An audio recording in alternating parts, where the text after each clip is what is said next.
जदि आपण माने निज घरे रही किसी व्यवसाय करिक आपण माने मासको 30 रु 40 हजार 50 हजार इनकम करिया चाहूँगी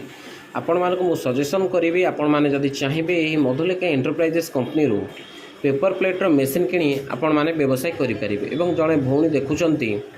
पेपर प्लेटर मेसीन किणी व्यवसाय करुँच फुल्ली ऑटोमेटिक मेसीन किणी कंपनी रू एवं ऑटोमेटिक रे आपणकर पेपर प्लेट बनी पारुछि बा ठोली बा कटोरी एकाथर बनी पारुछि तेणु आट ए टाइम रे दुईटी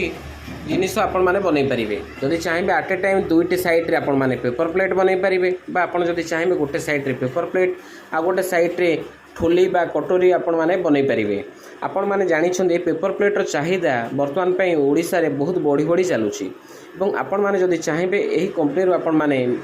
यही मेसीन किणी आपण माने व्यवसाय करें कहीं ये नूतन ज्ञान कौशल द्वारा प्रस्तुत करा जायछि एही मेसीन तेणुकर आपण माने एही कंपनी